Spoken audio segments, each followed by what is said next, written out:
चलिए देखिएगा, भारतीय इतिहास में जो है दक्षिण भारत का राजवंश हम पढ़ रहे थे और हमने जो है पल्लव राजवंश, कदम राजवंश, इक्ष्वाकु राजवंश के बारे में पढ़ा था। ठीक है, इसी के आगे याद रखिएगा हम पढ़ने जा रहे हैं चालुक्य वंश के बारे में, जिनका संघर्ष जो है पल्लवों के साथ हुआ था। ठीक है, आपको मैंने बताया था कि किस तरीके से जो है चालुक्य राजवंश जो है दक्षिण भारत में एक महत्वपूर्ण राजवंश के तौर पर उभर कर आते हैं, याद रखिएगा। और इनका संघर्ष जो है ना अधिकांशतः याद रखिएगा 6वीं शताब्दी के मुख्य राजवंशों के तौर पर जाने जाते हैं। ठीक है, और इसी राजवंशों के बारे में आपको ध्यान रखना है कि इसमें एक महत्वपूर्ण शासक हुआ है जिसका नाम है पुलकेशिन द्वितीय। ठीक है, तो पुलकेशिन द्वितीय से जब भी क्वेश्चन पूछा जाएगा याद रखिएगा, तो आपको ये बात ध्यान रखना है कि कई बार जो है ना ऐसा क्वेश्चन पूछे जाते हैं जो पुलकेशिन द्वितीय से संबंधित है। ठीक है, और ऐसी स्थिति में याद रखिएगा जब भी क्वेश्चन आएगा तो सबसे ज्यादा फोकस यही होता है कि पुलकेशिन द्वितीय से आपके क्वेश्चन सबसे ज्यादा पूछ जाएंगे। क्यों? क्योंकि उसका जो अभिलेख है वही अभिलेख केवल क्या बता पाता है, उस राजवंश के बारे में बता पाता है। ठीक है, तो ध्यान दीजिएगा, पुलकेशिन द्वितीय के बारे में बात करेंगे। ठीक है तो देखिएगा, चालुक्य राजवंश के बारे में पहले तो एक बात समझिएगा कि दक्षिण भारत का जो राजवंश है, चालुक्य राजवंश जो है, ये एक महत्वपूर्ण राजवंश है। ठीक है, अब महत्वपूर्ण राजवंश के साथ साथ जो है आपको ध्यान रखना है कि इनमें जो मुख्य शासक रहे हैं इनकी क्रम पर कुछ कहानियां हैं, और साथ ही साथ याद रखिएगा इस शासक के 3 शाखाएं थी, यानी कि चालुक्य राजवंश की 3 शाखाएं जो है मुख्य तौर पर जानी जाती हैं। ठीक है, इसके बारे में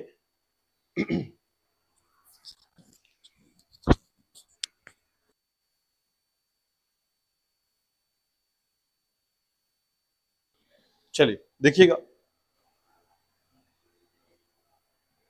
हमने जो है इस श्रृंखला को पढ़ा। ठीक है, श्रृंखला में याद रखिएगा हमने संगम काल के चेर चोल पांडे को पढ़ा हुआ है, उसके बाद जो है कदम राजवंश, इक्ष्वाकु, पल्लव राजवंश, इसके बाद आता है समय चालुक्य वंश का। चालुक्य वंश में जो है वातापी, वेंगी और कल्याणी के चालुक्य को पढ़ना है हमको। ठीक है, चलिए देखिएगा,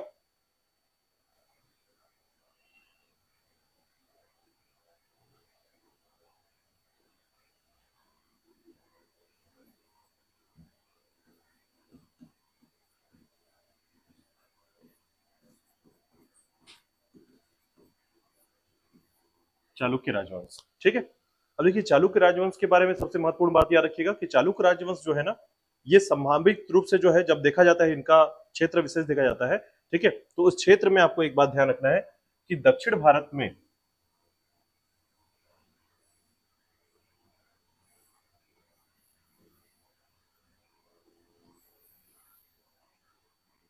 दक्षिण भारत का जो ये क्षेत्र है याद रखिएगा,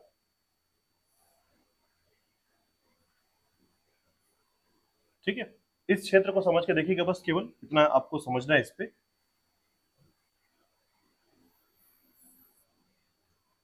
तो देखिए सबसे पहले एक बात समझिएगा कि चालुक्य राजवंश का जो स्थिति है वो कहाँ है। ठीक है, मतलब उनके लोकेशन को आप समझ पाएंगे। तो देखिएगा पहले तो 3 नदियों का नाम याद कर लीजिए थोड़ा सा, ताकि आप इसके क्षेत्र विस्तार को आप अच्छे समझ पाएंगे। ठीक है, एक है आपका गोदावरी,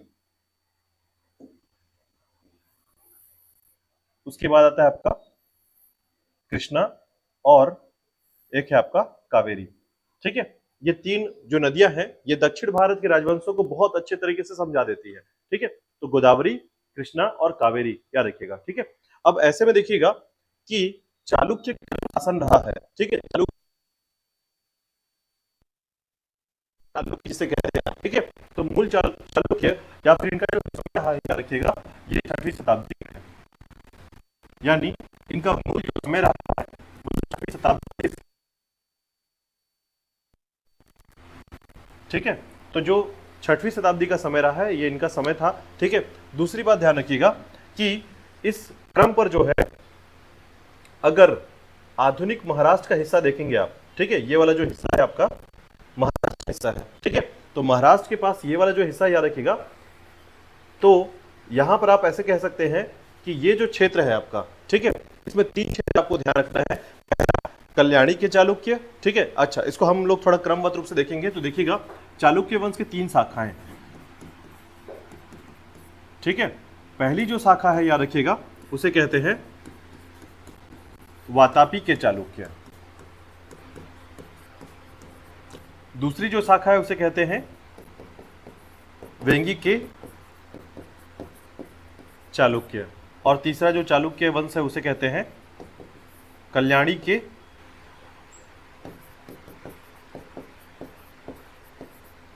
चालुक्य।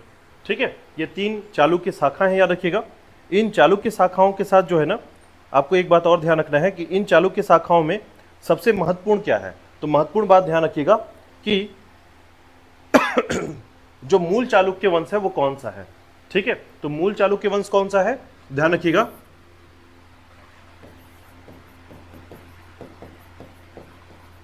मूल चालुक्य कहलाता है वातापी के चालुक्य। ठीक है, ये मूल चालुक्य वंश है, यानी इसे मूल चालुक्य वंश कहते हैं। ठीक है, अब साथ ही साथ याद रखिएगा, इन चालुक्य वंशों में जो है, ये जो चालुक्य वंश है, इन वंशों में सबसे महत्वपूर्ण बात ये है, याद रखिएगा, कि इन चालुक्य वंश की शुरुआत कैसे होती है, यानी संघर्ष का समय कैसे आता है। नरसिंह वर्मन ने, इससे पहले आपने पढ़ा था कि नरसिंह वर्मन ने क्या किया था, पुलकेशिन द्वितीय को हराया था। ठीक है, ये पढ़ा हुआ है आपने। एहोल अभिलेख जो है किसका है, याद रखिएगा, पुलकेशिन द्वितीय का है। तो पूरी कहानी जो है ना चालुक्य वंश के संबंध में, जो पूरा इतिहास है वो केवल किस पे टिका हुआ, एहोल अभिलेख पे टिका हुआ, याद रखिएगा। ठीक है, तो एहोल अभिलेख कौन सा है, याद रखिएगा। एहोल अभिलेख का जो क्रम है उसको थोड़ा सा ध्यान दीजिएगा कि कृतिवर्मन। ठीक है, तो अगर देखेंगे, एक बात और ध्यान रखिएगा, एक नोट लिख लीजिएगा। ठीक है,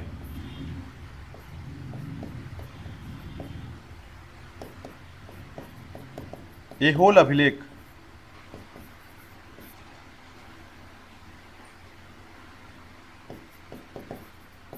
और ये संबंधित है किससे, पुलकेशिन द्वितीय से। और इसी पुलकेशिन द्वितीय ने किसको हराया था, आपको जानकारी होगा, हर्षवर्धन को। याद है आपको, हर्षवर्धन के बारे में मैंने आपको बताया था। ठीक है, तो ये दोनों बातें ध्यान रखिएगा कि हर्षवर्धन के समय में जो कहानी आती है, इनके समय में जो कथा आती है या इतिहास का जो क्रम है, उसमें जो है किसने किसको हराया और किसने किसको हराया, ये 3 बातें जरूर ध्यान रख लीजिएगा। ठीक है, पहला, हर्षवर्धन को किसने हराया, पुलकेशिन द्वितीय ने। पुलकेशिन द्वितीय को किसने हराया, नरसिंह वर्मन ने। इसको नोट करके आप अलग से लिख लीजिएगा। ठीक है,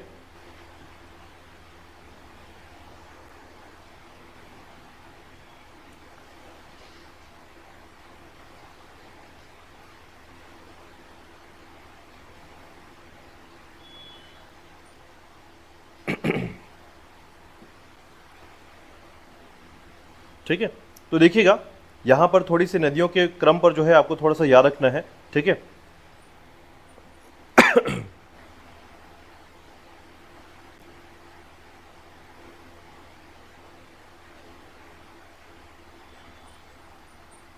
ठीक है, अब देखिए इसी में जो है ना आपको थोड़ा सा याद करना है कि इसके संबंध में पूरी कहानी शुरुआत कहां से होती है। ठीक है, पूरी कहानी कहां शुरुआत होती है, तो देखिए सबसे पहले याद रखिएगा कि इसे कहते हैं, ठीक है, ये जो क्षेत्र है आपका, इसे कहते हैं, याद रखिएगा, मूल चालुक्य। ठीक है, और ये एरिया याद रख लीजिएगा, यानी बादामी के चालुक्य। ठीक है, ये एरिया क्या है, वातापी या बादामी के चालुक्य है, याद रखिएगा। अब 2 चालुक्य को जरूर ध्यान दीजिएगा, कई बार जो है ना एग्जाम में पूछा जाता है, याद रखिएगा, कि पूर्वी चालुक्य कौन है और पश्चिमी चालुक्य कौन है। ठीक है, तो पूर्वी चालुक्य कौन है, तो याद रखिएगा, इस क्षेत्र में जाएंगे आप तो ये है आपका वेंगी क्षेत्र, इसे कहते हैं वेंगी, तो ये पूर्वी चालुक्य कहलाते हैं। ठीक है, और उसी प्रकार याद रखिएगा पश्चिमी के चालुक्य जो है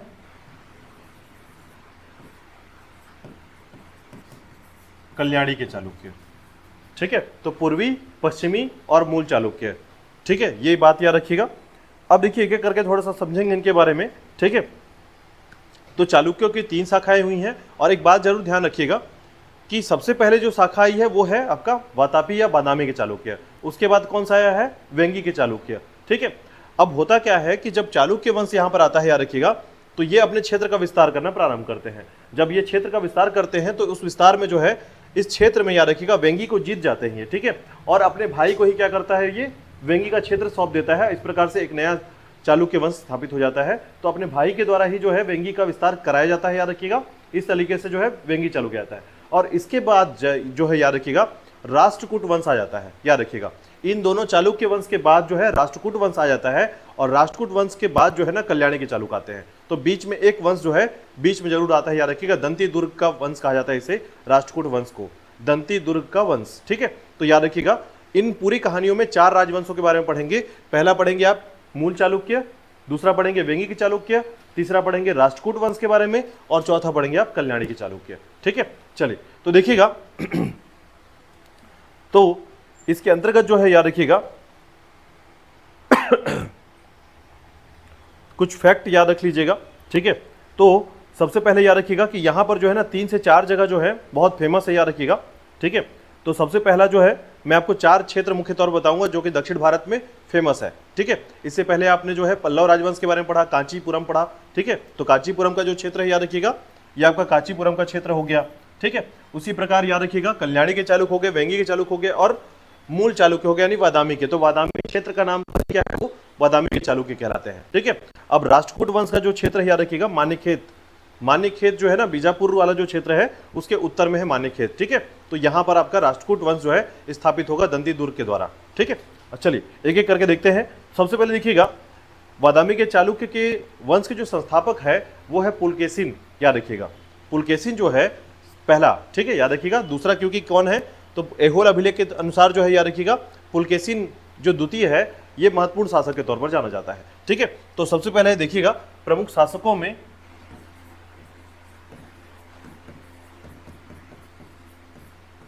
पहला नाम आता है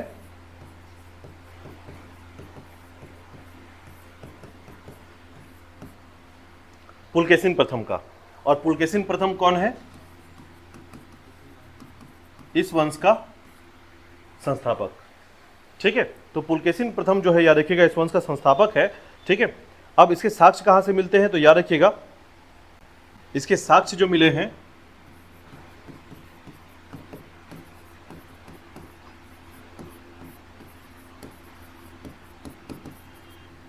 महाकूट अभिलेख से। ठीक है, तो महाकूट अभिलेख से साक्ष्य मिले हैं, याद रखिएगा, जिसमें 2 राजाओं का उल्लेख मिलता है। ठीक है, तो 2 राजाओं का उल्लेख मिलता है। कौन कौन से 2 राजा हैं इसमें उल्लेख मिलता है, एक है याद रखिएगा जयसिंह का। ठीक है, महाकूट अभिलेख में जयसिंह का जानकारी मिलता है, और दूसरा मिलता है याद रखिएगा रणराग। ठीक है, इन दोनों की जानकारी मिलती है, याद रखिएगा। महाकूट अभिलेख में जयसिंह और रणनाग की जानकारी मिलती है, याद रखिएगा। और एक सबसे बहुत महत्वपूर्ण बात याद रखिएगा, इनकी जानकारी तो मिलती है लेकिन इनके राजा होने की जानकारी नहीं मिलती है। ठीक है, ठीक है, अब देखिए यहां पर एक स्टेटमेंट आता है कि लोग जो है ना ये बोलते हैं कि पल्लव राजवंश के बाद ये जो चालुक्य वंश है वो कैसे आया। ठीक है, तो ऐसा माना जाता है, याद रखिएगा, कि पल्लव के यहाँ जो है ना ये बादामी के जो चालुक्य है ये क्या करते थे, सामंत का काम करते थे। ठीक है, तो इसी से जो है पल्लव राजवंश के बाद जो है धीरे धीरे जैसे ही पल्लव की शक्ति कम हो रही है उसके बाद कौन सी शक्ति आ गई, चालुक्य वंश की आ गई। ठीक है, तो चालुक्य वंश की स्थापना किसने की है, पुलकेशिन प्रथम ने की है, याद रखिएगा। और इसकी जानकारी किससे मिल रही है, महाकूट अभिलेख से मिलती है। और इसमें 2 राजाओं की और जानकारी मिलती है, याद रखिएगा, एक है जयसिंह और रणराग के बारे में। तो जयसिंह और रणनाग के बारे में जानकारी तो मिलती है लेकिन इसके राजा होने की जानकारी नहीं मिलती है, इसलिए ध्यान रखिएगा कि पुलकेशिन प्रथम को ही पहला संस्थापक माना जाता है। ठीक है, चलिए इसके बाद देखिएगा पुलकेशिन प्रथम से बात करते हैं हम लोग। ठीक है, तो देखिएगा 543 से 566 ईस्वी का समय जो है पुलकेशिन प्रथम का बताया जाता है।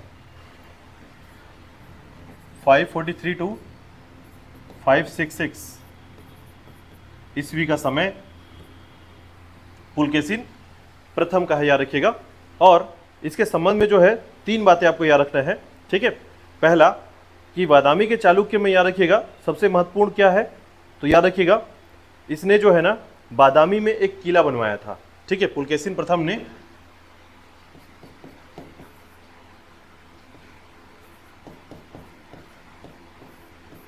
बादामी में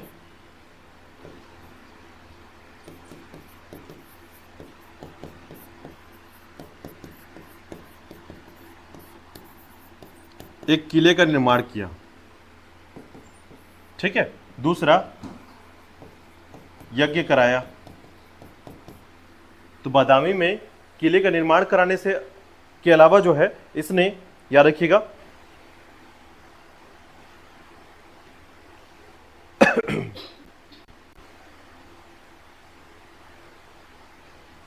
ठीक है, इसने पहले क्या किया, पहले तो किले का निर्माण कराया, और दूसरा याद रखिएगा इसके संबंध में जो कहा जाता है, ठीक है,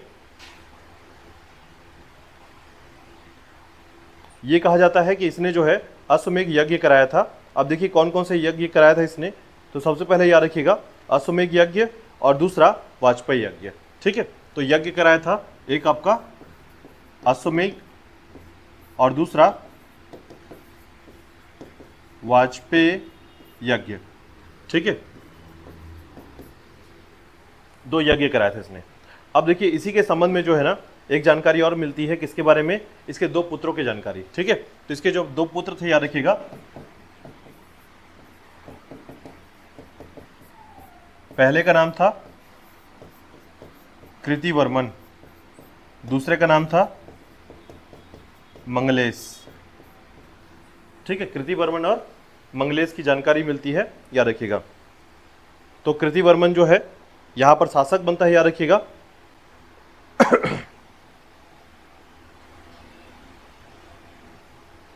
ठीक है, तो कृतिवर्मन के संबंध में याद रखिएगा कृतिवर्मन ने क्या किया था, तो जैसे आपको याद होगा कदम शासक थे इस समय, कदम शासक, ठीक है। तो याद रखिएगा इस इन्होंने क्या किया था, या कृतिवर्मन ने क्या किया था, 3 से 4 राजाओं को हराया था, ठीक है। सबसे पहला कदम शासक को हराया था, ठीक है।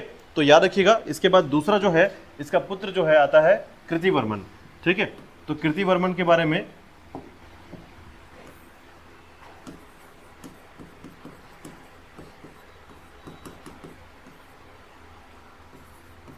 इसने कदम शासक, ठीक है, इसने कदम शासक को हराया। इसके बाद जो है इसने कोंकण के मौर्य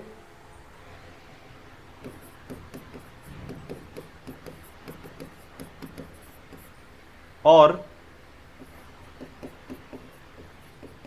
बेल्लारी के कर्नूल को हराया, ठीक है।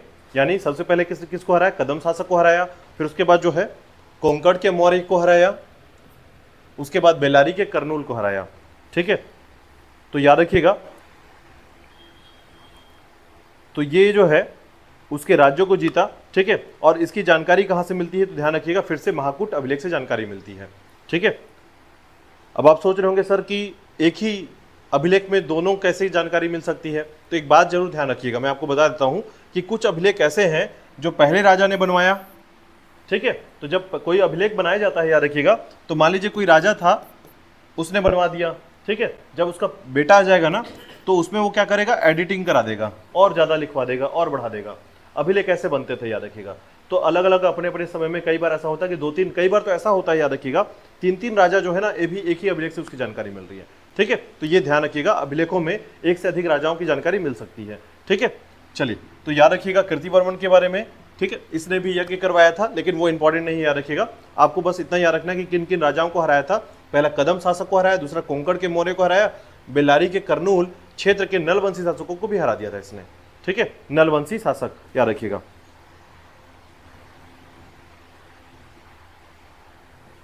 इसका उपाधि याद रख लीजिएगा, इसकी उपाधि जो है वो है रण पराक्रम। इसके मुख्य उपाधि के तौर पर रण पराक्रम जो है, ठीक है, ठीक है। तो याद रखिएगा अब देखिए जब इसकी मृत्यु हो रही थी ना तो इसके 3 पुत्र थे, याद रखिएगा, ठीक है। यानी इसके 3 पुत्र थे और इसकी जब मृत्यु हो रही थी तो ये तीनों पुत्र जो है ना क्या थे, नाबालिग थे, ठीक है। तो नाबालिग होने की जानकारी जो है इसके संबंध में महाकूट अभिलेख से मिलती, याद रखिएगा कि इसके तीनों पुत्र क्या थे, नाबालिग थे। और नाबालिग होने के कारण क्या होता है बताइए, नाबालिग होगा तो राजा बन पाएगा क्या, नहीं बन पाएगा, ठीक है। तो इसका भाई राजा बनता है जिसके बारे में अभी आपने पढ़ा, कौन, मंगलेश, ठीक है। कई बार ऐसा प्रश्न आता है, याद रखिएगा कि कई बार ऐसा होता है कि इसका बेटा राजा बनना चाहिए, लेकिन अब देखिए यहाँ पर ना एक अच्छा परिचय आपको मिलेगा कि मंगलेश जैसे ही इसके बच्चे बड़े हो जाते हैं उसको राजपाट भी सौंप देता है, वरना राजा बनने के बाद जो है कौन बोलेगा कि नहीं नहीं बेटा आपका ये प्रॉपर्टी था मैं आपको सौंप रहा हूँ, ठीक है। तो ये लेकिन इस समय आपको नजर आएगा कि ये जो चालुक्य वंश है इसमें आपको एक अभिन्न तरीके का जो है ना एक रिश्तेदारी दिखेगी आपको इसमें, ठीक है। तो ध्यान रखिएगा कि इसके बाद जो है शासक बनता है कौन, मंगलेश,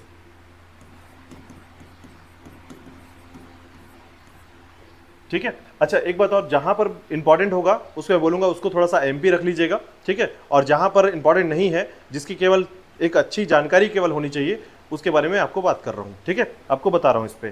तो देखिएगा मंगलेश जो है शासन करता है, याद रखिएगा। और इसके बारे में साक्ष्य मिलता है, याद रखिएगा, ननेर दानपत्र से, ननेर दानपत्र, ठीक है।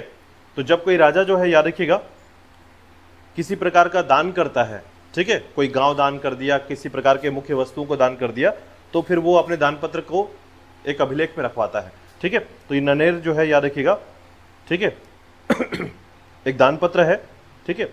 अब इसने क्या किया था, याद रखिएगा, इसने कलचुरी शासक बुद्ध राय पर आक्रमण किया था, ये सबसे इंपॉर्टेंट बात है, याद रखिएगा।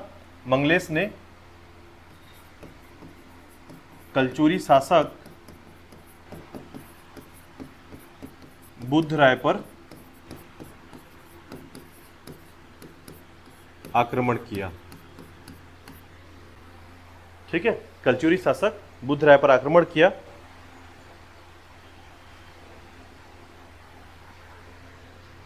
दूसरा, कोंकण क्षेत्र गोवा पर अधिकार कर लिया, ठीक है, कोंकण क्षेत्र गोवा पर अधिकार कर लिया, ठीक है, याद रखिएगा।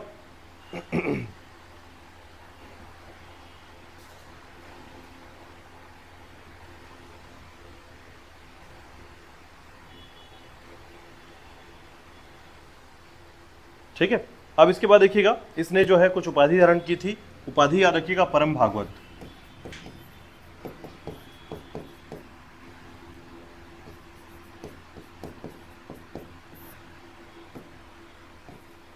उपाधि धारण किया था इसने, परम भागवत की उपाधि धारण की थी। और याद रखिएगा, ये वैष्णव धर्म को मानने वाला था, ठीक है, वैष्णव धर्म को मानता था। तो 3 से 4 बातें याद रखिएगा, लेकिन इसके बारे में एक सबसे इंपॉर्टेंट बात याद रखिएगा, सिर्फ इसके 2 ही इंपॉर्टेंट बात याद रखिएगा।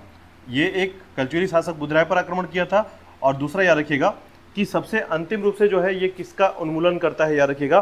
तो अंतिम रूप से जो है कदमों को, जो कदम शासक थे, याद रखिएगा, उसका उन्मूलन करता है ये, ठीक है।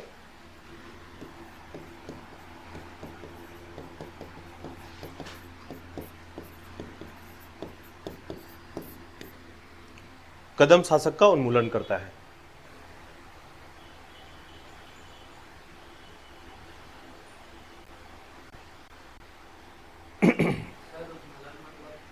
उन्मूलन मतलब जैसे कि प्रॉब्लम, जैसे मान लीजिए सॉल्यूशन ढूंढना, उन्मूलन का मतलब सॉल्यूशन है। यानी कदम शासक बार बार लड़ाई कर रहे हैं, तो ऐसा कुछ प्लान कर लो कि या तो वो साफ हो जाए पूरी तरीके से प्रॉब्लम, ठीक है, कि ना रहेगी बांस ना बजेगी बांसुरी वाले बात, या फिर आप ऐसे ही उसको फंसा दें कि वो जो है अब वापस सर उठाकर आपसे लड़ने के लिए तैयार ना हो। इसको बोलते हैं उन्मूलन करना, ठीक है। तो यहाँ पर जो है मंगलेश ने सबसे अंतिम बार जो है कदमों का उन्मूलन किया था, ठीक है। इसके बाद देखिएगा नेक्स्ट आता है आपका पुलकेशिन द्वितीय।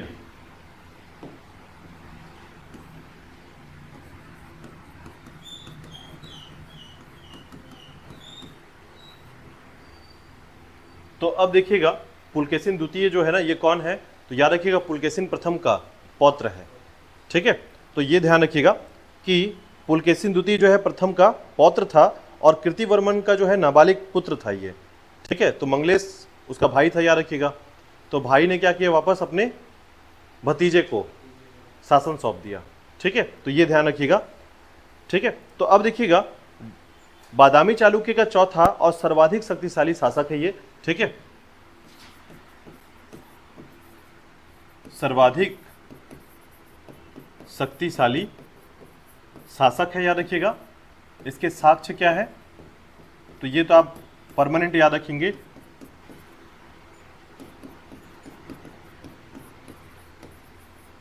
एहोल अभिलेख।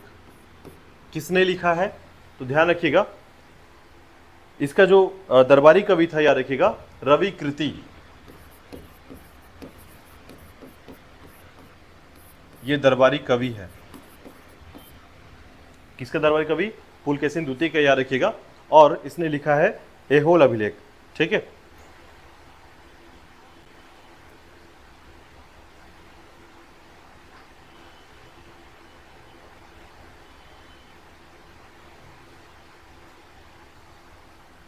ठीक है, तो याद रखिएगा। तो जैसे मैंने अभी आपको बताया कि इस समय क्या होता है, मंगलेश जो है एक तरीके से जो है अब शासन कर रहा है। ठीक है, तो शासन करने के बाद जो है अब कृतिवर्मन का जो पुत्र है, याद रखिएगा 3 नाबालिग पुत्र जो थे उस समय। ठीक है, तो मंगलेश का जो समय था, याद रखिएगा बहुत कठिन समय था। कारण क्या था कि धीरे धीरे जो है ना गृह कलेश बढ़ रहा था। कि अब देखिए मंगलेश की जो फैमिली है वो चाहती क्या थी, वो चाहती थी कि मंगलेश की फैमिली ना, समझ पा रहे हैं हम लोग, कृतिवर्मन और मंगलेश 2 भाई हैं। ठीक है, लेकिन मंगलेश जो है शासक बन चुका है। तो मंगलेश जब शासक बनेगा तो उसकी फैमिली क्या चाहेगी, शासन किसको मिलना चाहिए, मंगलेश की फैमिली को मिलना चाहिए आगे।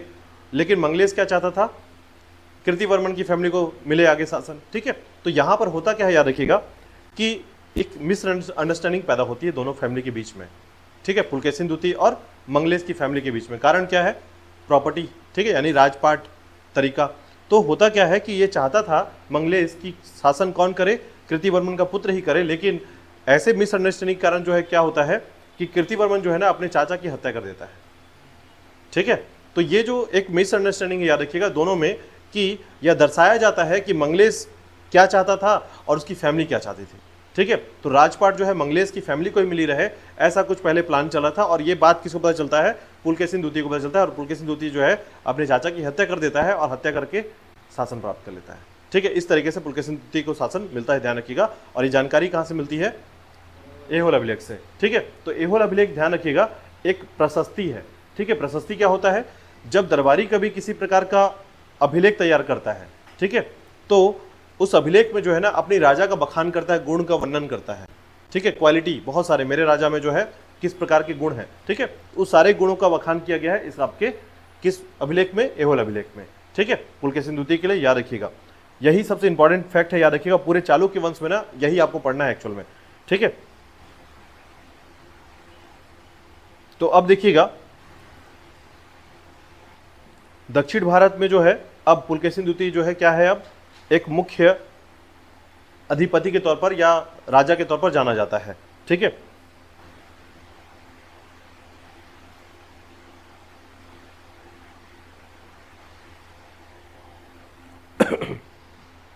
तो याद रखिएगा इसी ने क्या किया था, जब दक्षिण भारत में संपूर्ण क्षेत्र का अधिपति बना तो अपने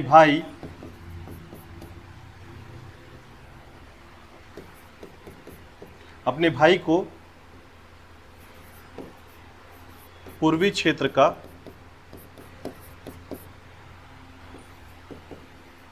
राज्य शासन के लिए सौंप दिया। अब जब ये सौंपा तो नए राज्य का उदय हुआ, जिसे कहा गया वेंगी के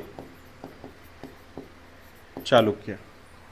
ठीक है, तो वेंगी के चालुक्य जो है, अब इसके भी कहानी है कुछ अलग प्रकार से, याद रखिएगा। ठीक है, तो वेंगी के चालुक्य जो है ना, तो इसने क्या किया, याद रखिएगा, विष्णुवर्धन को वेंगी का चालुक्य बना दिया, याद रखिएगा। ठीक है, तो विष्णुवर्धन कौन था, तो याद रखिएगा पुलकेशिन द्वितीय का भाई था।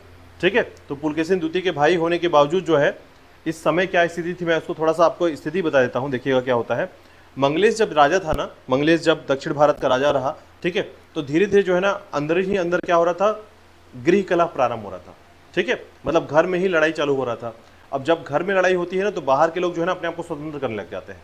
तो एक सिचुएशन आया कि जब दक्षिण भारत में जो है मंगलेश के समय या मंगलेश के शासनकाल में जो है महत्वपूर्ण तौर पर जो है एक ऐसी स्थिति बन गई थी कि अलग अलग छोटे छोटे राज्य जो है ना अपने आप को स्वतंत्र करने लग गए थे। अब जब स्वतंत्र करने लग गए तो ऐसे में जो है पुलकेशिन द्वितीय ने देखा कि अगर मैं जल्दी से इनको कंट्रोल नहीं करूं तो फिर ये जो है पूरे राज्य अधिपति जो है समाप्त हो जाएंगे। ठीक है, ऐसे में जो है एक मिसअंडरस्टैंडिंग कह लीजिए या फिर जो है आवश्यकता कह लीजिए, मंगलेश को मारकर जल्दी से जल्दी जो है राजा बन गया वो। अब जैसे राजा बना तो बाकी सभी चीज अब कंट्रोल में आने लगी, अलाइन होने लगी। ठीक है, तो जैसे ही अलाइन होने लगी, याद रखिएगा, तब यह इसको पता चल गया था कि आगे जो पूर्वी क्षेत्र है, याद रखिएगा, यहाँ पर कोई ना कोई जो है अपना शासन स्थापित कर लेगा और हम कंट्रोल नहीं कर पाएंगे। ऐसे में उसने क्या किया, अपने भाई को पूर्वी क्षेत्र को देखकर जो है शासन के लिए तैयार कर लिया। ठीक है, और इस तरीके से जो है नए राज्य का उदय हुआ जिसे कहा गया वेंगी के चालुक्य। ठीक है, तो ये जरूर ध्यान रखिएगा कि वेंगी के चालुक्य को बांटने का काम किसने किया है, पुलकेशिन द्वितीय ने किया है। तो आपको ये याद रखना है कि वेंगी के चालुक्य का जो समय है, ठीक है, यानी कि जो चालुक्य का जो समय है याद रखिएगा पुलकेशिन द्वितीय से प्रारंभ होता है। ठीक है, चलिए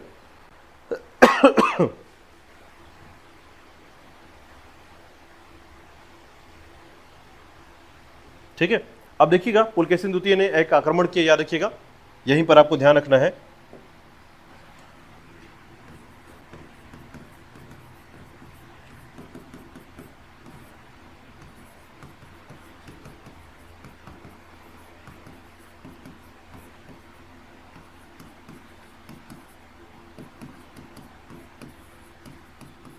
इसने कांचीपुरम पे आक्रमण किया, और कांचीपुरम में किसका शासन था, अभी हमने बात किया था इसके बारे में, कांचीपुरम। तो ये कांचीपुरम जो है दक्षिण क्षेत्र में पल्लव राजवंश, अभी मैंने आपको बताया ना, देखिए इसको फिर से याद करिए, इसको भूलना नहीं है आपको।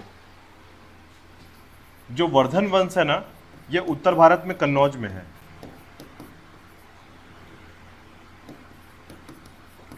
ठीक है, और जो उसके बाद चालुक्य वंश है जो है ना, ये आपका महाराष्ट्र वाला क्षेत्र है, याद रखिएगा, महाराष्ट्र बीजापुर।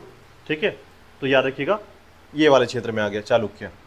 और उसके बाद जो है पल्लव जो वंश है, याद रखिएगा, ये कांचीपुरम में है। यहां पर है महेंद्र वर्मन का पुत्र नरसिंह वर्मन, यहां पर है आपका पुलकेशिन द्वितीय, और यहां पर है आपका हर्षवर्धन। ठीक है, तो अब देखिए पुलकेशिन द्वितीय ने किसको हराया, नरसिंह वर्मन ने किसको हराया। ठीक है, इसको भूलिएगा मत, ये ट्राइंगल जो है ना, ये मैटर करता है, याद रखिएगा इतिहास में। ठीक है, खासकर इस समय में 6वीं से 7वीं शताब्दी के मध्य जो है ना, दक्षिण भारत में अब आक्रमण का एक समय चल रहा था। ठीक है, जिसमें बुद्ध राय को हराया। ठीक है, उसी प्रकार जो है याद रखिएगा, ये हर्षवर्धन, पुलकेशिन द्वितीय और नरसिंह वर्मन का एक समय चल रहा है। ठीक है, तो इसने कांचीपुरम में आक्रमण किया सबसे पहले, तो महेंद्र वर्मन को हरा दिया, किसने, पुलकेशिन द्वितीय ने। ठीक है, अब इसका बदला कौन लेगा, उसका पुत्र नरसिंह वर्मन। ठीक है, तो नरसिंह वर्मन ने फिर क्या किया, याद रखिएगा,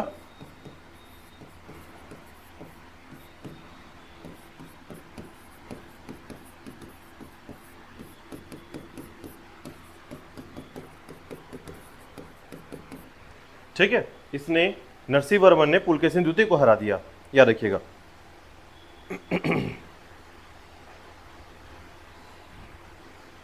ठीक है, तो यहां पर ध्यान रखिएगा कि इस तरीके से जो है पुलकेशिन द्वितीय की कहानी समाप्त होती है। ठीक है, अब ये हार गया है, याद रखिएगा।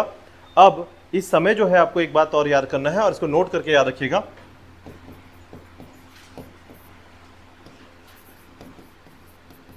इसके दरबार में कौन आया था,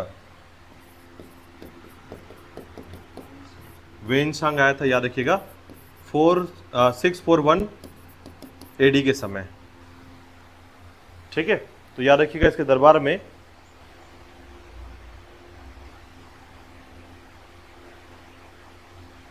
ठीक है, तो ये याद रखिएगा।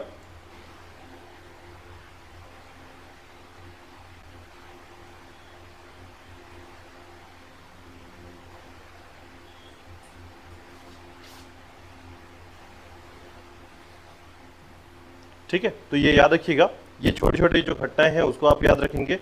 इसके बाद देखिएगा विक्रमादित्य आया शासन के तौर पर, पुलकेशिन द्वितीय के बाद के शासक पुलकेशिन द्वितीय, हाँ पुलकेशिन द्वितीय के। ठीक है, अब देखिए पुलकेशिन द्वितीय का समय क्या है, तो ये जो समय है याद रखिएगा लगभग 642 में उसका समय पूरी समाप्त हो जाती है। ठीक है, 642 में, तो 641 में जो है ना वेनसांग आया था, याद रखिएगा। ठीक है, एडी के समय। देखिए वेनसांग के आने का क्यों क्वेश्चन है, तो पूछा जाता है कि वेनसांग जो है ना किसके किसके दरबार में गया था। तो जितने राजवंश हैं, जितने, चाहे वो कुषाण हो, चाहे फिर वो कोई भी हो, जिसके जिसके समय वो गया है, ठीक है, तो जितने के भी समय में वो गया है उनको आपको याद रखना है। ठीक है, तो चंद्रगुप्त द्वितीय क्यों ना हो, तो याद रखिए गुप्त वंश में या जिस जिस वंश में जो वो गया है और उससे समय, क्योंकि उसकी डायरी बहुत मैटर करती है, सीयू की मैटर करती है। ठीक है, तो फानिया जो इससे फायान की बात करेंगे तो फो क्यू की, सीयू की। ठीक है, जितने भी डायरी इनके द्वारा चीनी यात्रियों के द्वारा लिखा गया है उसमें जिन जिन राजवंशों का नाम है कि हम इस राजवंश में गए थे उनके बारे में आपको याद रखना है। ठीक है, तो पुलकेशिन द्वितीय के समय गया था, तो पुलकेशिन द्वितीय से दो ही बात आपको ध्यान रखना है, एहोल अभिलेख और वेनसांग के बारे में जानकारी। ठीक है, चलिए इसके बाद देखिएगा तो यहां से जो है याद रखिएगा कि समय आता है अन्य शासकों का। तो इसके बाद याद रखिएगा कौन शासक बना था, विक्रमादित्य। ठीक है, विक्रमादित्य के बाद याद रखिएगा, विक्रमादित्य के बाद जो है विनयादित्य जो है, अभी इसका बस सीक्वेंस याद रख लीजिएगा। ठीक है, विनयादित्य, तीसरा शासक बनता है विजयादित्य। तो विक्रमादित्य, विनयादित्य और विजयादित्य। ठीक है, इसके अलावा याद रखिएगा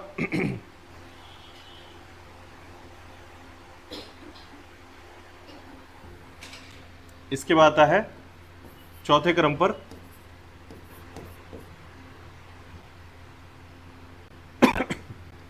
विजयादित्य के बाद याद रखिएगा विक्रमादित्य द्वितीय आता है,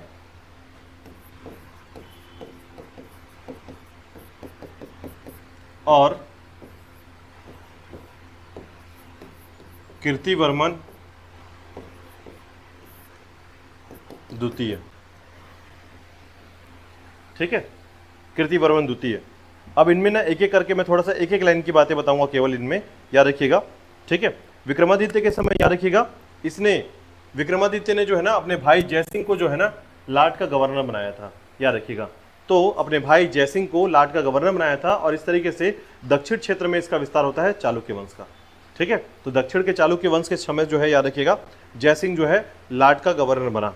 ठीक है, इसके बाद याद रखिएगा विनयादित्य की बात करते हैं। तो विनयादित्य के समय में भी एक घटना याद रखिएगा, क्योंकि देखिए इनके समय में ना जो भी घटनाएं हुई है छोटी छोटी घटनाएं हैं, छोटे छोटे समय है। ठीक है, तो याद रखिएगा कि 10 से 12 साल तक का इनका समय चला। ठीक है, तो याद रखिएगा विनयादित्य के समय जो है ना दो युद्ध के बारे में जानकारी मिलती है, एक चोलों के साथ और एक आपका केरल के साथ युद्ध विनयादित्य के समय। सिर्फ इतना याद रखिएगा, इसका संघर्ष जो है ना पल्लवों के साथ तो जारी ही था, तो जारी होने के साथ साथ जो है कई बार जो है इनका चोलों के साथ युद्ध हुआ है, और कई बार जो है आपके केरल के साथ युद्ध हुआ है। ठीक है, इसके बाद देखिएगा विजयादित्य की बात करते हैं। ठीक है, तो याद रखिएगा सबसे लंबा शासनकाल जो रहा है यह विजयादित्य का रहा है।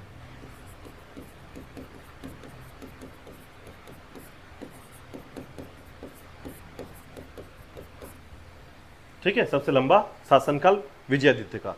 कब से कब तक, तो याद रखिएगा 696 से 733 ईस्वी तक।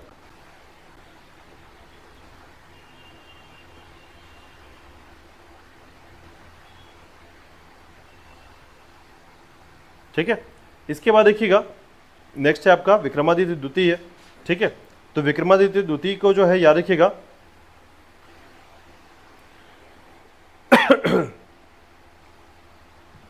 इसने क्या किया था, तो ध्यान रखिएगा नंदीवर्मन को हराया था, याद रखिएगा, जो कि पल्लव राजवंश का है, नंदीवर्मन को। ठीक है, नरसिंहवर्मन, ध्यान रखिएगा नरसिंहवर्मन ने किसको हराया था, पुलकेशिन द्वितीय को। नंदीवर्मन को किसने हराया है, याद रखिएगा, तो याद रखिएगा विक्रमादित्य द्वितीय ने।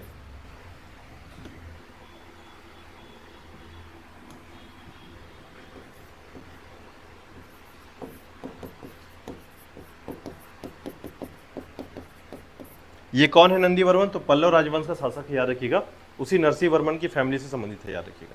ठीक है, चलिए नेक्स्ट देखिएगा। इसके बाद इसकी दो पत्नियां हैं, याद रखिएगा। ठीक है, विक्रमादित्य की दो पत्नियां हैं, याद रखिएगा। एक का नाम है लोक महादेवी,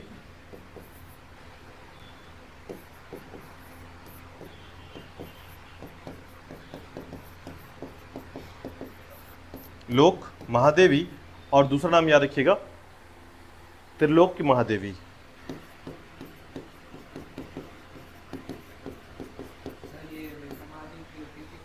पत्नी है। ठीक है,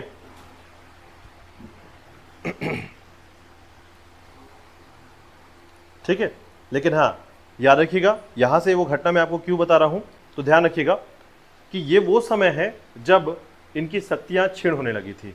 चालुक्य वंश की शक्तियां जो है यहां से खत्म होने लगती हैं, याद रखिएगा। और जैसे कीर्तिवर्मन का समय आएगा पूरी तरीके से राष्ट्रकूट वंश की स्थापना हो जाएगी। ठीक है, ये था वातापी के चालुक्य, याद रखिएगा। ठीक है, इनमें तीन घटनाओं को याद रखिएगा। पहला घटना ये है कि चालुक्य वंश की जो स्थापना हुई पुलकेशिन द्वितीय के द्वारा हुई है, और प्रथम के द्वारा हुई है, और अंतिम जो होता है कीर्तिवर्मन के साथ होता है। ठीक है, और यहाँ पर इनके बारे में ऐसा क्यों कहा जाता है तो याद रखिएगा। ठीक है, इनके नाम पर जो है ना मंदिरों की स्थापना हुई है, इनकी पत्नी के नाम पर मंदिरों का निर्माण। ठीक है, तो याद रखिएगा जैसे कि लोक महादेवी के नाम पर जो है एक मंदिर का निर्माण हुआ है, याद रखिएगा। पतकल एक क्षेत्र है, जगह का नाम है, याद रखिएगा पतकल, और वहां पर मंदिर का नाम क्या है तो याद रखिएगा लोकेश्वर नाथ मंदिर। और त्रिलोक्य महादेवी के नाम पर याद रखिएगा त्रिलोकेश्वर मंदिर की स्थापना हुई है, और कहां पर, पतकल नामक क्षेत्र में।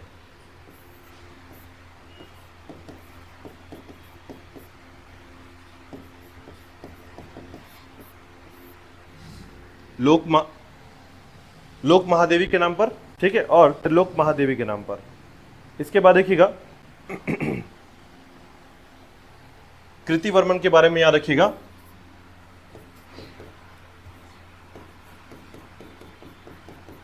लगातार संघर्ष के कारण इनकी शक्ति क्षीण हुई।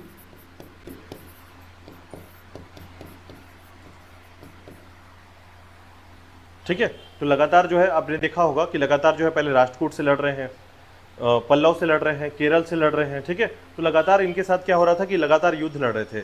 युद्ध लड़ने के कारण जो है चालुक्यों की शक्ति का क्षीण होना स्वाभाविक सी बात थी, और कृतिवर्मन के आते आते जो है अब जो इनकी शक्ति थी बिल्कुल जीरो में चली गई। ठीक है, और इस तरीके से जो है दंती दुर्ग ने जो है, याद रखिएगा, चालुक्य वंश के उत्तरी भाग में, ठीक है, दंती दुर्ग का नाम याद रखिएगा।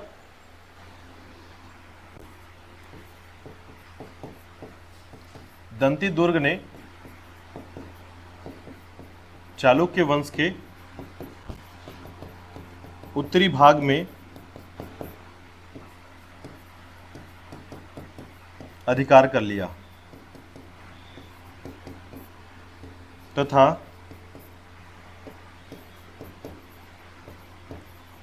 राष्ट्रकूट वंश की स्थापना की।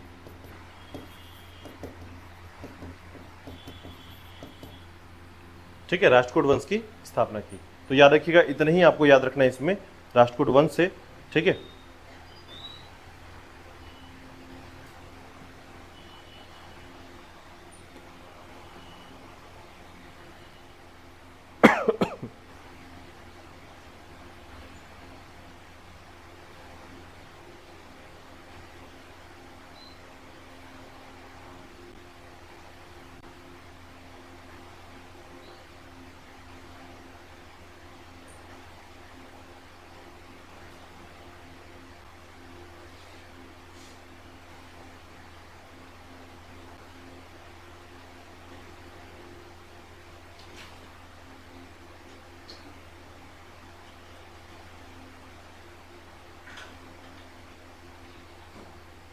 क्लियर यहां तक।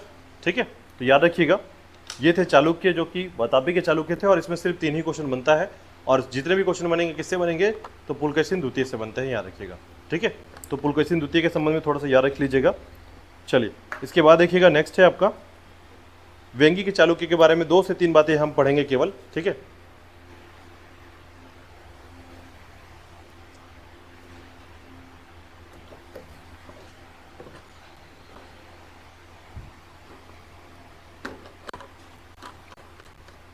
वेंगी के चालुक्य।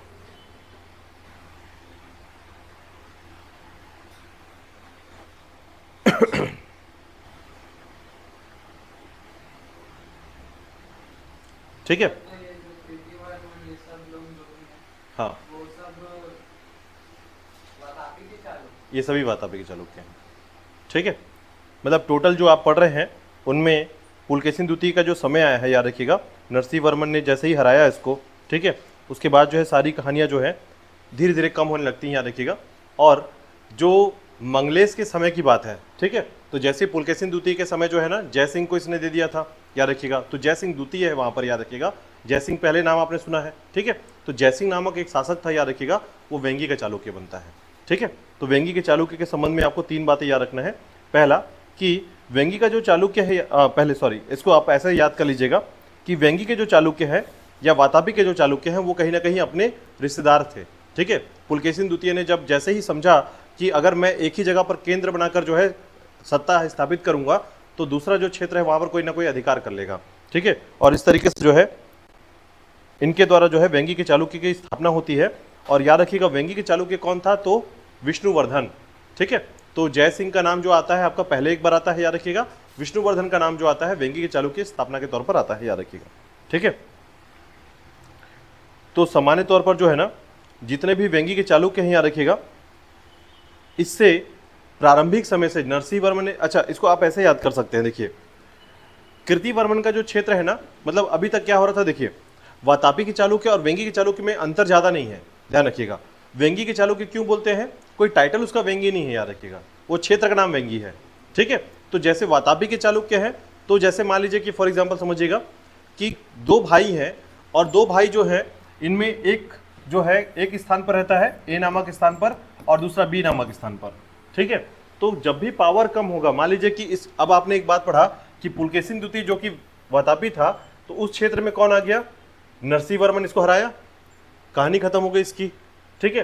तो यहां से जो चीजें शिफ्ट हुई है वो इसके क्षेत्र में आ जाएगा, मतलब अब ये इंपॉर्टेंट हो गया है, ठीक है। अब इंपॉर्टेंट होने के कारण जो है कीर्तिवर्मन का जो क्षेत्र रहा है, याद रखिएगा, इसमें ये को रिलेट हो जाता है, ठीक है। वेंगी के चालुक्य और वातापी के चालुक्य में कनेक्शन आ जाता है एक साथ, ठीक है। ये बात है रखिएगा, इसीलिए जो है ना इसको क्लियर नहीं कर सकते आप कि ये वातापी है पूरी तरीके से या वेंगी है, ठीक है। अब देखिए इसको ऐसा कहा जा सकता है कि इतिहास में जो है ना चालुक्य वंश जो है, ये चालुक्य वंश पुलकेशिन द्वितीय के हारने के बाद जो है ना वातापी का थोड़ा सा क्षीण हो चुका था, शक्ति खत्म हो गई, ठीक है। लेकिन अभी भी जो है विष्णुवर्धन वाली पूरी कहानी चल रही है, तो विष्णुवर्धन वाली कहानी जो है इसके संबंधित क्षेत्र से चलने लग जाती है, ठीक है। तो वेंगी के जो चालुक्य हैं, याद रखिएगा, जिनको वेंगी के चालुक्य कहते हैं आप, वो चालुक्य वंश जो है वातापी के साथ चलने लगेंगे अब, ठीक है, पुलकेशिन द्वितीय के बाद, याद रखिएगा। इसीलिए जो है आप इसको वातापी कह लीजिए, फिर इसके बाद या तो वेंगी कह लीजिए, ठीक है, इसलिए। लेकिन मुख्य तौर पर अगर आप निकाल करके इसको इतिहास से निकालेंगे तो इसको वेंगी ही कहेंगे एक्चुअल में, ठीक है। तो वो ध्यान रखिएगा कि जो पुलकेशिन द्वितीय के बाद जो घटना घटी है वो वेंगी से संबंधित है, ठीक है, मूल तौर पर, ठीक है। लेकिन है कौन, तो वातापी ही है, बस अंतर ये ध्यान रखिएगा। मूल क्यों कहते हैं वातापी को, क्योंकि इसका जन्म पहले हुआ था, ठीक है। और जब पुलकेशिन द्वितीय आया तब तक से 4 राजा वहां हो चुके थे। पुलकेशिन द्वितीय ने अपना क्षेत्र जो है अपने भाई को दिया और इस तरीके से 2 राजवंश बना, ठीक है, तो वेंगी बना। लेकिन इधर पुलकेशिन द्वितीय हार गया, उसके कारण क्या हुआ कि इधर का जो वातापी था अब वो शिफ्ट हो जा रहा है वेंगी के साथ, ठीक है, वेंगी में मिक्स हो जा रहा है। लेकिन एक्चुअल में देखा जाए तो ये पूरा मूल वंश ही रहेगा, ठीक है, क्योंकि भाई है और भाई के साथ जो है ना पूरा का पूरा जो एक तरीके से आप ऐसा कह सकते हैं राजवंश एक ही है, बस नाम है क्षेत्र का नाम, ये वेंगी और ये वातापी, क्लियर, ठीक है। तो ये ध्यान रखिएगा। चलिए, तो वेंगी के चालुक्य के तौर पर जो है ना थोड़ा सा आप इसको याद रख लीजिएगा, ठीक है।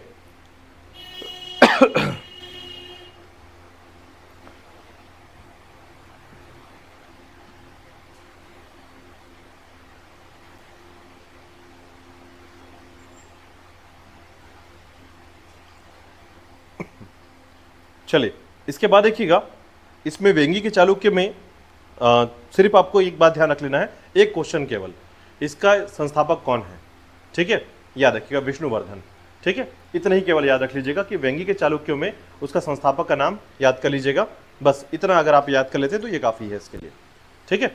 नेक्स्ट देखिएगा, इसके बाद स्टार्ट करते हैं हम लोग कल्याणी के चालुक्य, ठीक है, और फिर उसके बाद जो है हम राष्ट्रकूट वंश के बारे में पढ़ेंगे, ठीक है। देखिएगा, तो कल्याणी के चालुक्य याद रखिएगा,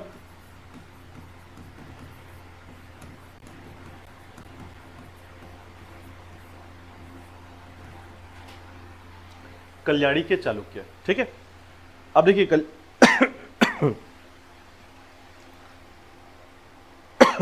एक बात ध्यान रखिएगा कि जैसे ही, ठीक है, जैसे ही ये समय आता है कल्याणी के चालुक्य का, तो इनके बीच में जो है ना 2 चीजें हैं।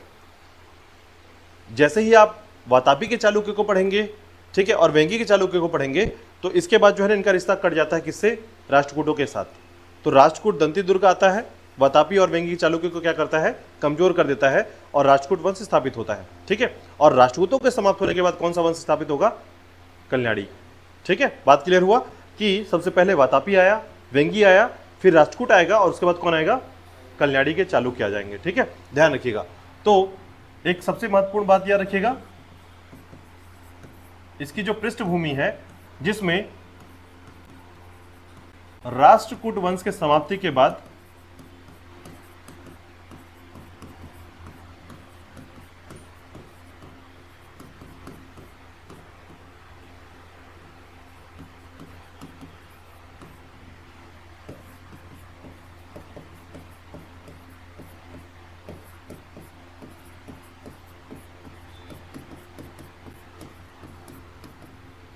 ठीक है।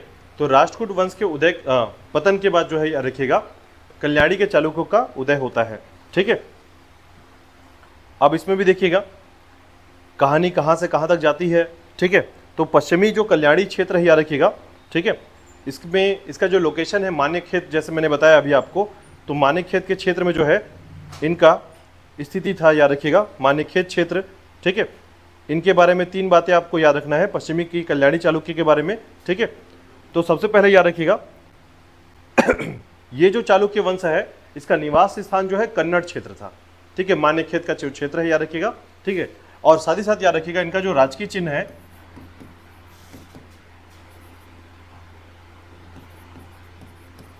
वो है आपका वराह। ठीक है। तो वराह जो है इसका राजकीय चिन्ह है, याद रखिएगा। और कल्याणी के चालुक्य का जो जन्मदाता है वो कौन है? तैलप द्वितीय। ठीक है। जैसे दंती दुर्ग का नाम याद रखिएगा राष्ट्रकूट के लिए। ठीक है। उसी प्रकार पुलकेशिन प्रथम का नाम याद रखिएगा चालुक्य के लिए। विष्णुवर्धन का नाम याद रखिएगा वेंगी के लिए। ये सब पहला नाम, पहला क्वेश्चन ध्यान रखिएगा। ठीक है। तो देखिएगा संस्थापक तैलप द्वितीय, कुछ नाम ऐसे आते हैं याद रखिएगा जो लगता है इतिहास में कहां से आए हुए हैं, और ऑप्शन में जब तैलप द्वितीय दिखता है ना तो याद रखिएगा ये आपको याद है तो बहुत सरल है आपके लिए, और अगर नहीं याद है, तैलप शब्द नहीं याद है, कभी की सुना भी नहीं हो कि भारत के इतिहास में कोई तैलप द्वितीय नाम का कोई व्यक्ति था, तो याद रखिएगा कभी ये क्वेश्चन आप बना नहीं पाएंगे। ठीक है। इसलिए ज़्यादा से ज़्यादा जो है परिचित होने का प्रयास कीजिए इतिहास के शब्दों के साथ।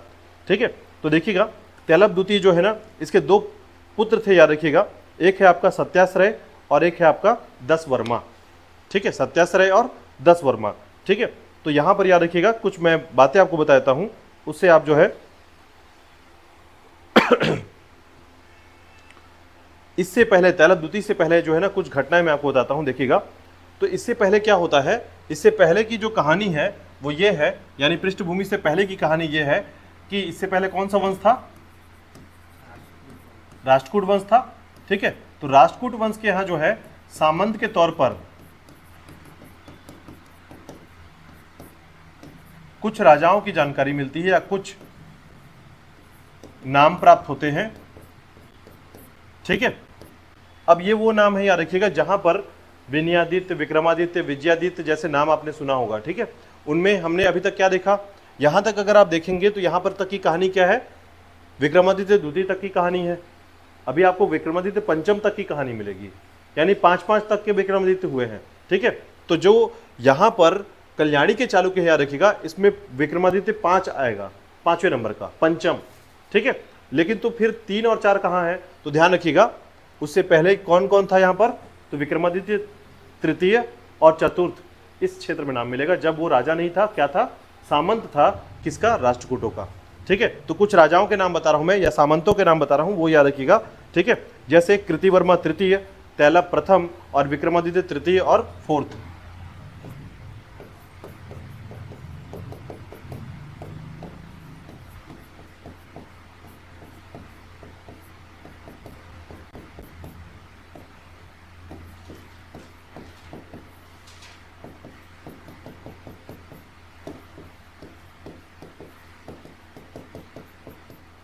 ये सभी सामंत के तौर पर काम करते थे, इसीलिए जो है इस लिस्ट में आप कहां से स्टार्ट कर रहे हैं? तैलप द्वितीय से कर रहे हैं, याद रखिएगा।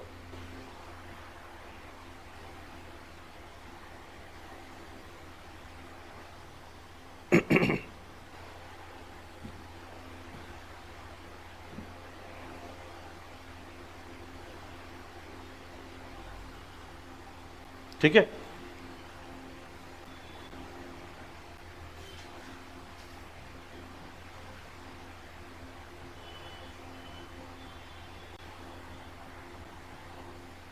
तो देखिएगा कल्याणी के चालुक्य में जो है ना इसमें 3 से 4 क्वेश्चन पूछे जाते हैं, याद रखिएगा। तो पहले से याद रखिएगा इसी कहानी के बारे में, सिर्फ आपको मैं एक शॉर्ट फॉर्म में कहानी बता रहा हूं, याद रखिएगा। ठीक है। तैलप द्वितीय के संबंध में। ठीक है। यहां पर याद रखिएगा एक मेरुतुंग नाम का एक व्यक्ति था, याद रखिएगा, मेरुतुंग। ठीक है। तो इसने क्या किया था, याद रखिएगा, कि एक प्रबंध काव्य लिखा था। ठीक है। जिसका नाम है चिंतामणि। उसमें बहुत सारी जानकारी दी है किसके बारे में? तैलप द्वितीय के बारे में। ठीक है। तो याद रखिएगा, नाम आपको बताता हूं, इसे कहते हैं मेरुतुंग। व्यक्ति का नाम है मेरुतुंग और इसने प्रबंध काव्य लिखा था, याद रखिएगा, जिसका नाम क्या है? चिंतामणि। ठीक है, और इसके संबंध में जानकारी मिलती है, याद रखिएगा, तैलभ द्वितीय का जो है ना जो समय रहा है, ठीक है, इस समय हुआ क्या, एक राजा था, नाम याद रखिएगा, राजा नाम है मुंज। ठीक है, इसका युद्ध हुआ था, याद रखिएगा, किसके साथ? तैलभ द्वितीय के साथ। कितने बार हुआ था? 6 बार। कौन जीता 6 बार? राजा मुंज जीता, तैलभ द्वितीय हार गया था, 6 बार तक हारा था ये। ठीक है, तो ये ध्यान रखिएगा, तैलभ द्वितीय जो है ना, जितने बार युद्ध हुआ प्रत्येक बार हारा, और उसके बाद जो है उसने राजगद्दी छोड़ दी, याद रखिएगा। ठीक है, और इसके बाद जो है सत्याश्रय जो है आता है, शासन करता है। ठीक है, 997 से लगभग 997 यानी कि 997 एडी से लेकर जो है 1006 एडी तक जो है सत्याश्रय शासन करता है, याद रखिएगा।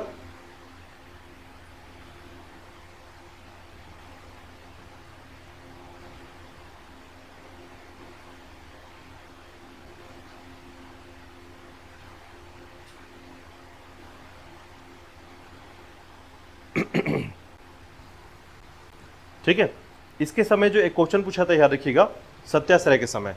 ठीक है, देखिएगा,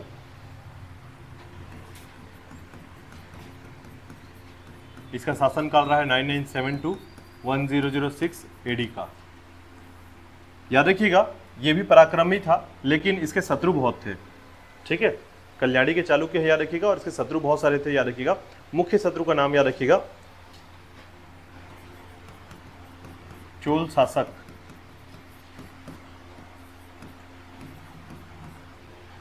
ठीक है, जो चोल शासक है, याद रखिएगा, जो इसका सबसे बड़ा मुख्य शत्रु है, जैसे कहा जाता है कि चोल शासक जो है राजा राम प्रथम इसका मुख्य शत्रु था।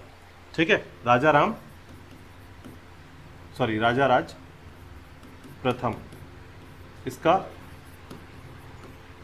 मुख्य शत्रु। ठीक है, इसका मुख्य शत्रु था, याद रखिएगा, जिसके संबंध में जानकारी मिलती है। और इसने क्या किया था, याद रखिएगा, 2 से 3 राजाओं को हराया था। ठीक है, पहला देखिएगा,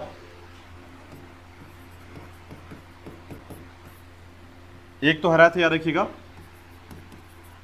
चामुंड राय को, ये गुज्जर नरेश था। दूसरा हराया था, याद रखिएगा, अपराजित को। ठीक है, तो ये था शिलाहार वंशी शासक। ठीक है,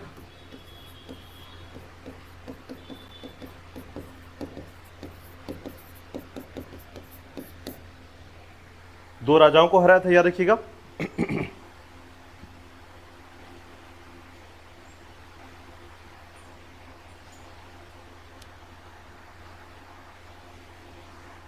अब देखिएगा, इसके बाद जो है सत्याश्रय का कोई पुत्र नहीं था। ठीक है, तो सत्याश्रय का पुत्र नहीं होने के कारण, याद रखिएगा, इसने क्या किया था, आपको मैंने शुरू में बताया था, इसका 2 बेटे थे, तैलभ द्वितीय के 2 बेटे थे, एक सत्याश्रय और दूसरा दशवर्मा। तो इसने क्या किया था, दशवर्मा के पुत्र जो है विक्रमादित्य पंचम को जो है शासन दे देता है। ठीक है, याद रखिएगा, सत्याश्रय ने जो है कोई पुत्र ना होने पर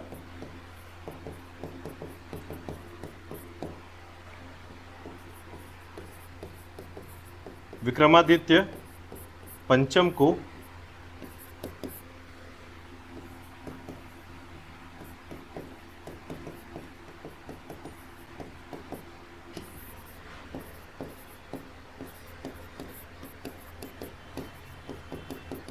दशवर्मा का पुत्र था ये।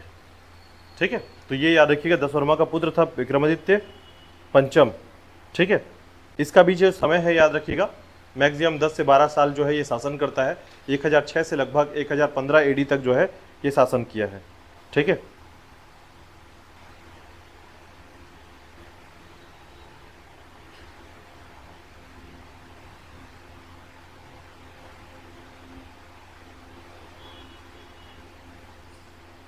अब देखिएगा, इसी के बाद याद रखिएगा, यहाँ से कौन आता है?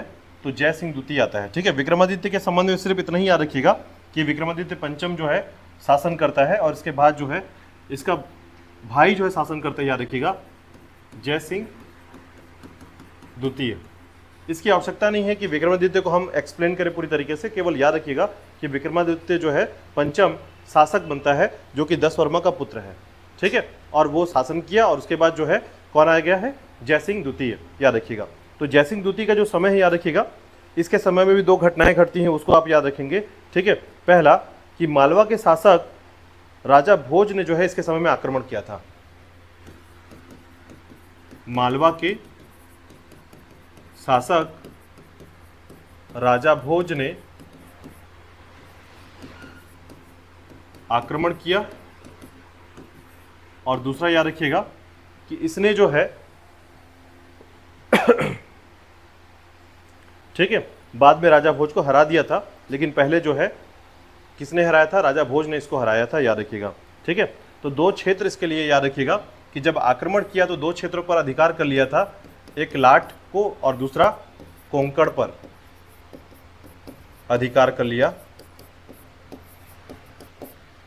दूसरा, बाद में राजा भोज प्रथम को हरा दिया। ठीक है, बाद में इसने हरा दिया था, याद रखिएगा।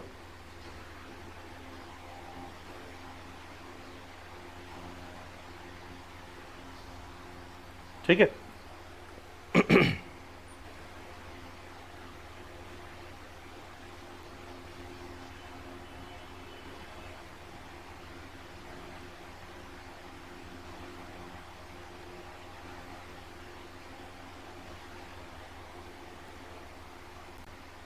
चलिए इसके बाद देखिएगा सोमेश्वर प्रथम का समय आता है, याद रखिएगा। ठीक है, इसके बाद देखिएगा जय सिंह के बाद जो है ना, जय सिंह द्वितीय के बाद जो है याद रखिएगा एक राजा और हुआ था जिसका नाम था, याद रखिए, विमलादित्य।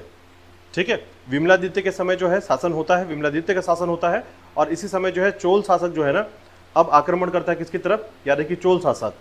ठीक है, कल्याणी के चालुक्यों की तरफ आक्रमण करता है, याद रखिएगा, लेकिन उसमें बहुत महत्वपूर्ण चीज नहीं है, याद रखिएगा। तो आगे हम पढ़ते हैं सोमेश्वर के प्रथम के बारे में।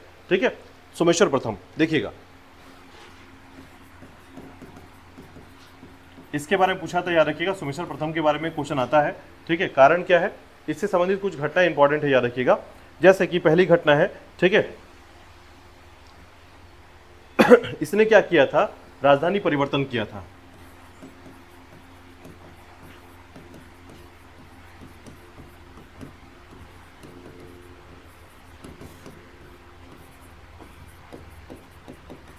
मान्यखेत से कल्याणी। ठीक है, राजधानी परिवर्तन कर दिया। ठीक है,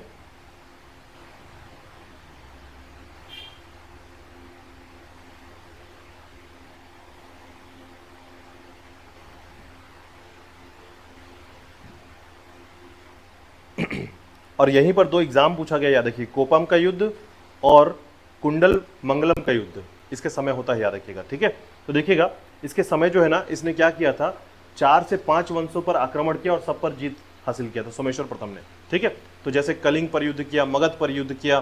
ठीक है, जितने भी युद्ध हुए हैं ना सब में जीता ये। ठीक है, लेकिन जब बात आती है, याद रखिएगा, किससे जीतने की, तो याद रखिएगा राजा भोज को जो है ना आत्मसमर्पण करने पर मजबूर किया था, इसी ने किया था, सोमेश्वर प्रथम ने। कई बार एग्जाम पूछा गया, याद रखिएगा, कि राजा भोज, कई बार आपने नाम सुना होगा, कहानी जैसे आपने एक कथा सुनी, कहाँ राजा भोज कहाँ गंगोत्री, उसका प्रमाण यहीं से मिलता है, याद रखिए। इतिहास में एक राजा भोज हुआ करता था, काफी दानी था, याद रखिएगा। ठीक है, तो राजा भोज को आत्मसमर्पण करने में मजबूर करने वाला व्यक्ति कौन था?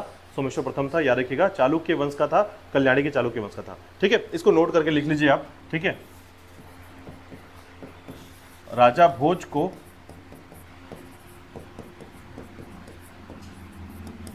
आत्मसमर्पण करने के लिए मजबूर किया। अब लेकिन क्या होता है, याद रखिएगा, इसके बाद एक राजा होते हैं, याद रखिएगा, राजा राज। ठीक है, तो याद रखिएगा सोमेश्वर के बीच और राजा राज के बीच में जो है युद्ध होता है, याद रखिएगा। और बहुत बार ये पूछा गया कौन सा युद्ध, तो कोपम का युद्ध। और दूसरा युद्ध है कुंडल मंगलम का युद्ध। ठीक है, कोपम का युद्ध, कुंडल मंगलम का युद्ध कौन जीता? और जब किसी व्यक्ति को लगातार जीतने की आदत हो और अचानक से फिर हार जाए तो उसके मतलब एक तरीके से ठेस पहुंचता है उसको। ठीक है, तो इसने क्या किया था याद रखिएगा, तुंगभद्रा नदी में जो है आत्महत्या कर ली थी, कूद गया था ये। ठीक है, तो नदी में कूदकर जान देने वाले राजा के बारे में बहुत पूछा था, याद रखिएगा। किसने जान दे दी थी?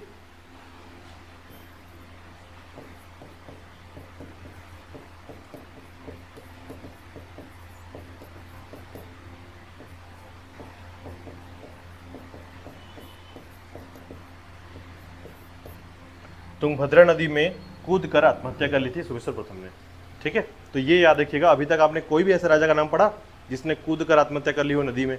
ठीक है, ये वो राजा है, याद रखिएगा, जिसने आत्महत्या की थी। ठीक है,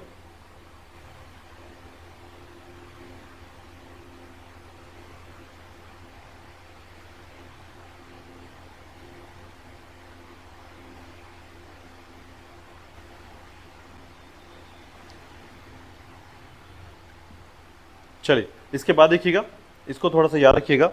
ठीक है, विक्रमादित्य 6 का नंबर आता है। ठीक है, तो याद रखिएगा विक्रमादित्य 6 जो है ना, ये भी इंपॉर्टेंट है। ठीक है, क्यों? क्योंकि इससे संबंधित एक क्वेश्चन पूछा गया था, याद रखिएगा, कि कला और साहित्य के क्षेत्र में जो है कौन सा शासक जो है काफ़ी ज़्यादा एक्टिव था। ठीक है, तो कला और साहित्य के क्षेत्र में याद रखिएगा विक्रमादित्य 6 का नंबर आता है। ठीक है,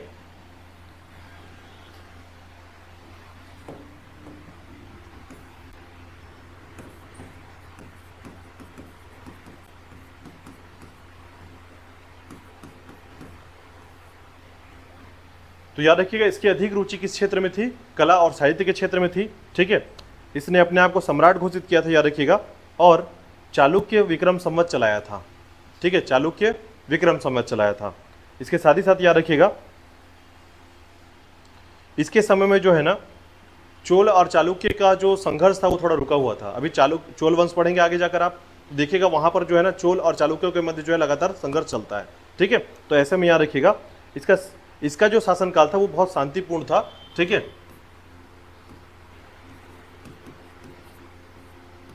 चालुक्य विक्रम संवत चलाया। दूसरा याद रखिएगा शांतिपूर्ण शासनकाल।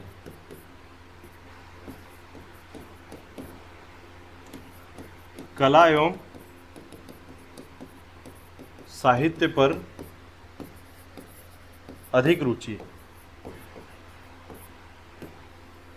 ठीक है, याद रखिएगा, ये 3 बात आपको याद रखना है इसमें।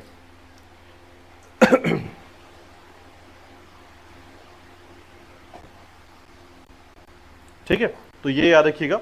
इसके बाद देखिएगा जैसे ही इसकी मृत्यु होती है, ठीक है, तो याद रखिएगा इसकी मृत्यु के पश्चात जो है ना कल्याणी के चालुक्य के पतन जो है प्रारंभ हो जाता है। ठीक है, इसके मृत्यु के पश्चात कल्याणी के चालुक्य का पतन प्रारंभ हो गया।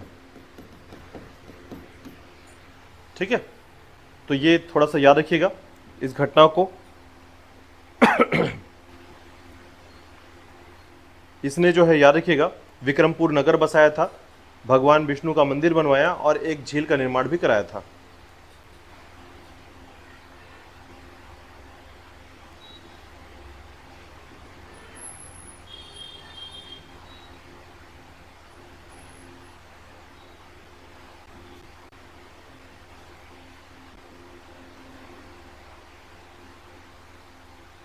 ठीक है, तो ये थोड़ा सा याद रखिएगा। इसके बाद देखिए सोमेश्वर तृतीय का समय आता है, और सोमेश्वर तृतीय के समय जो है ना चालुक्यों ने चोलों ने जो है ना आक्रमण कर दिया था किसके ऊपर? ठीक है, चालुक्यों के ऊपर। और चोलों ने जैसे आक्रमण किया याद रखिएगा तो गोदावरी तट पर जो है ना सोमेश्वर तृतीय को जो है मतलब हरा दिया था, याद रखिएगा। तो ये भी जानकारी याद रखिएगा। इसके बाद जो है एक लाइन पर आप याद रख सकते हैं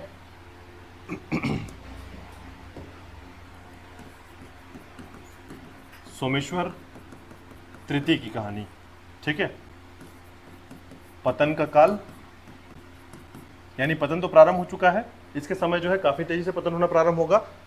चोलों का आक्रमण हुआ था और युद्ध हुआ कहां पर? गोदावरी नदी के तट पर।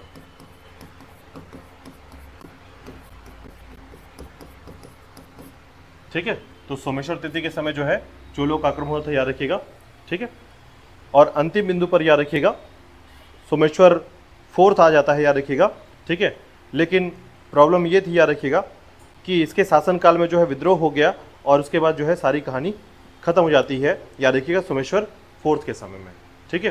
तो अंतिम शासक के तौर पर याद रखिएगा सोमेश्वर तृतीय भी अंतिम शासक के तौर पर जाना जाता है और सोमेश्वर फोर्थ भी। सोमेश्वर फोर्थ जो है ना, ये पुत्र था, याद रखिएगा, तैलब तृतीय का, ठीक है। क्योंकि सोमेश्वर तृतीय के हार जाने के बाद जो है ना तैलब जो था, याद रखिएगा, तृतीय आ जाता है और उसी के संबंध में जो है उसका पुत्र सोमेश्वर फोर्थ जो है ना शासन करना प्रारंभ करता है। लेकिन इसके शासनकाल जो है बहुत ज़्यादा लंबे समय तक ना चल करके समाप्ति के कगार पे था। अंतिम रूप से जो है चालुक्यों की समाप्ति हो जाती है यहाँ पर, ठीक है, याद रखिएगा। तो इतना याद रखना है आपको। इसके बाद जो है हम पढ़ने वाले हैं, याद रखिएगा, राष्ट्रकूट वंश के बारे में, ठीक है। तैलब तृतीय का क्या? हाँ, पुत्र था ये, ठीक है।